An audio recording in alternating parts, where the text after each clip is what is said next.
10 tueurs en série les plus terrifiants des États-Unis.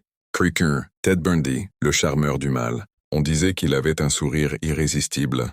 Mais derrière ce visage parfait, Ted Bundy enlevait, manipulait et assassinait des jeunes femmes à travers plusieurs États. Il revenait parfois sur les lieux, juste pour voir ce qu'il avait fait. Son calme glaçait même les policiers. Jeffrey Dahmer, le monstre de Milwaukee. Dahmer attirait ses victimes chez lui, avec une gentillesse désarmante. Puis les droguait, les mutilait, les conservait. La police est entrée dans son appartement en 1991. Ils ont découvert des photos des os, des morceaux humains, un véritable musée de l'horreur. 3. John Wayne Gacy, le clown tueur. De jour, il animait les fêtes des enfants en clown pogo. De nuit, il piégeait et étranglait de jeunes hommes.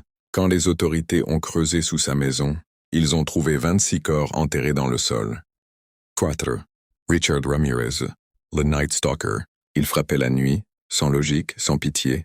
Il entrait par les fenêtres, les portes, les garages. Il tuait au hasard, laissant derrière lui des scènes de terreur absolue. Los Angeles n'a jamais dormi aussi mal qu'en 1985. 5. Ed Kemper, le géant tueur. Summer, un calme terrifiant. Il ramassait des autostoppeuses, discutait longuement avec elles, puis les assassinait avec une froideur inhumaine. Le pire, il a aussi tué sa propre mère, et raconté tout ça à la police, comme une conversation normale. 6. The Zodiac Killer, le fantôme au message codé. On ne connaît ni son visage ni son nom. Juste ces lettres remplies de symboles, envoyées aux journaux. Il se moquait des policiers, se vantait d'avoir tué, et disparaissait dans la nuit. Le Zodiac reste l'un des plus grands mystères criminels américains. 7. Gary Ridgway, le tueur de Green River. Un homme presque banal, marié, travailleur. Mais la nuit, il étranglait des femmes et les abandonnait près de la Green River.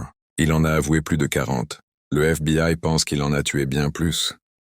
8. Dennis Rader, BTK, Bind, Torture, Kill.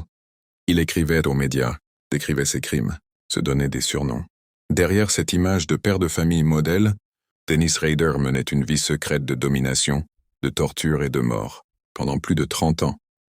9. Aylan Wuornos, la tueuse de la route, une femme brisée par une vie de violence. Elle s'attaquait aux hommes qu'elle prenait en stop. Elle disait agir en légitime défense. Mais les preuves racontaient une toute autre histoire. Son nom est devenu un symbole de la violence extrême. 10. Samuel Little, le record de l'horreur. Il parlait doucement. Il dessinait les visages de ses victimes. Et il en a avoué 93, sur plusieurs décennies. Il tuait sans laisser de traces, ciblant des femmes vulnérables. Le FBI confirme. C'est le tueur le plus prolifique de l'histoire américaine.